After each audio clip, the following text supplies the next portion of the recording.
जी हाँ दोस्तों, बीजेपी ने जबरदस्ती छीनी है नीतीश से कुर्सी। मिल गया सबूत, साथ संकेत भी। चुप्पी में छुपा है बड़ा खेल, जल्द ही जैसे का तैसा देंगे जवाब, सोच सोच कर परेशान सम्राट। दोस्तों, नीतीश कुमार के साथ हुआ क्या? नीतीश कुमार ने पहली बार जो सोशल मीडिया एक्स पर जानकारी साझा की, अपनी महत्वाकांक्षा दिखाई, उत्सुकता दिखाई कि मैं चाहता हूं बिहार के दोनों हाउसों की तरह दिल्ली के भी दोनों हाउसों में सदस्य रहूं। दोस्तों, जो नीतीश कुमार की लेखनी थी वो उनके शब्द थे, ये उनके विचार थे। अगर थे तो वहां थे, सोशल मीडिया पर, सड़क पे क्यों नहीं थे?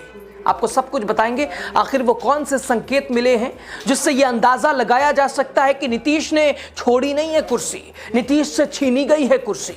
नमस्कार, आपका स्वागत। तो राजनीति बिहार का खास सेगमेंट आप देख रहे हैं, खबर और विश्लेषण के साथ मैं हूं यासूब रजा। दोस्तों, बिहार की राजनीति इन दिनों तेजी से बदलते घटनाक्रमों के दौर से गुजर रही है।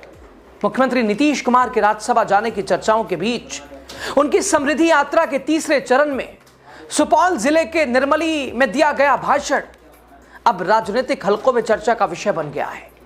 दरअसल करीब आधे घंटे से अधिक समय तक चले अपने संबोधन में मुख्यमंत्री ने विकास कार्यों, कानून व्यवस्था, पिछले 20 वर्षों की उपलब्धियों का विस्तार से जिक्र किया, लेकिन उन्होंने एक बार भी राज्यसभा जाने के मुद्दे पर कोई बात नहीं की।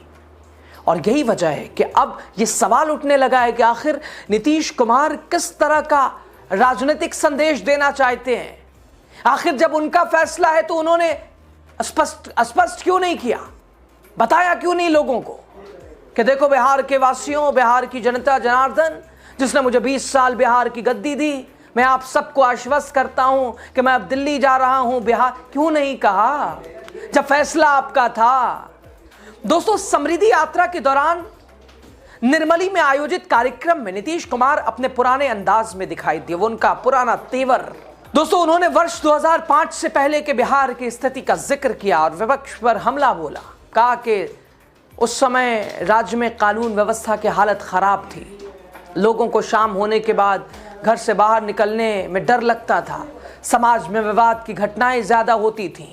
उन्होंने कहा वर्ष 2005 में उनकी सरकार बनने के बाद से बिहार में कानून का राज स्थापित हुआ, विकास के कई काम हुए। मुख्यमंत्री ने यह भी कहा कि अब राज्य में भय और असुरक्षा का माहौल खत्म हो चुका है और लोग पहले की तुलना से ज्यादा सुरक्षित महसूस कर रहे हैं। अपने भाषण के दौरान उन्होंने शिक्षा, स्वास्थ्य, बुनियादी ढांचों के क्षेत्र में हुए सुधारों का भी जिक्र किया। अब आप जानते ही है कि कितना काम किया गया है पहले से।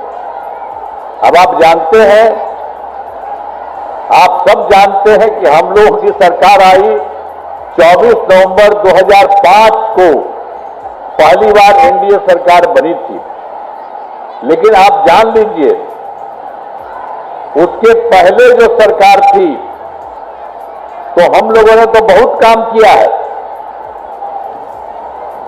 जब से हम लोगों का काम शुरू हुआ तब से राज्य में कानून का राज है और हम लगातार विकास के काम में लगे हुए हैं। लेकिन याद है ना, जो हम लोग जब आए थे 24 नवंबर 2025 को और उसके पहले जो सरकार बनी थी, तो आप जान लीजिए बहुत पहले बहुत बुरा हाल था जो पहले की सरकार थी।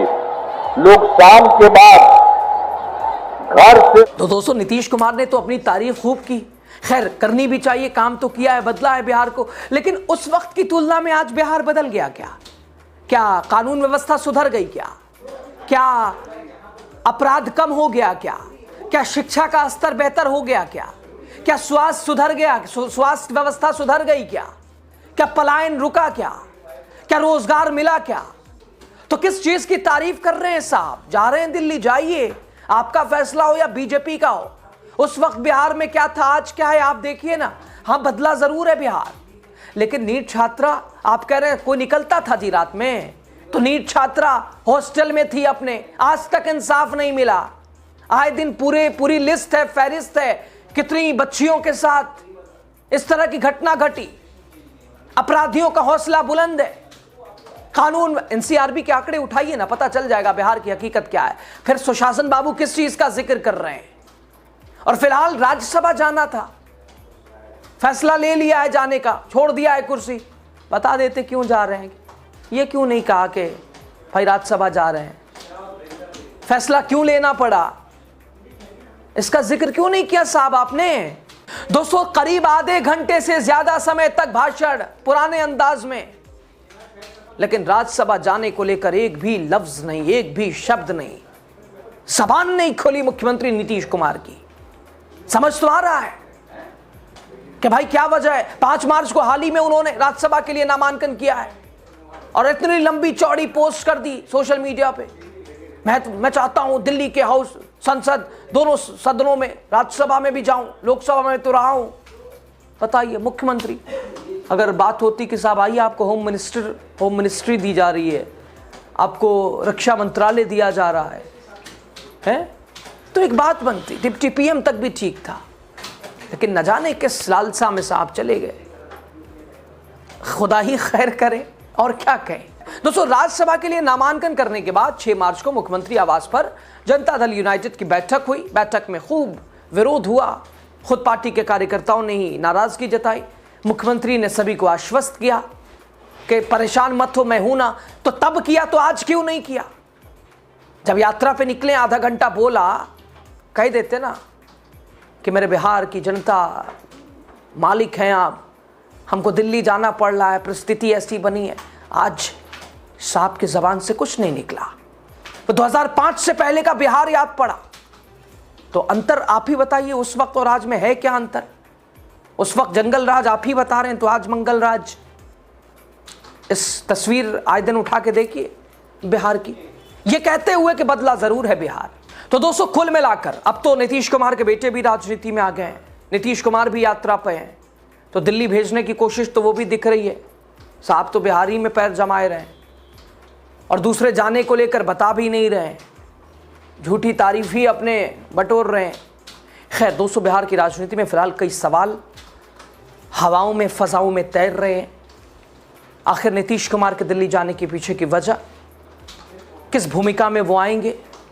राज्यसभा जाते हैं तो बिहार में नेतृत्व किसके हाथ में जाएगा, नीतीश का रिप्लेसमेंट कौन होगा, बेटे की जगह कहां बनेगी। आने वाले समय में इन तमाम सवालों का जवाब मिलेगा। लेकिन नीतीश कुमार की चुप्पी राज्यसभा जाने को लेकर कुछ कहना नहीं, ये बहुत कुछ बता रहा है, संकेत दे रहा है कि कुर्सी छीनी गई है, कुर्सी सौंपी नहीं है उन्होंने, उनसे हथियाई गई है रणनीति के तहत। अब आप बताइए, आपकी राय क्या है।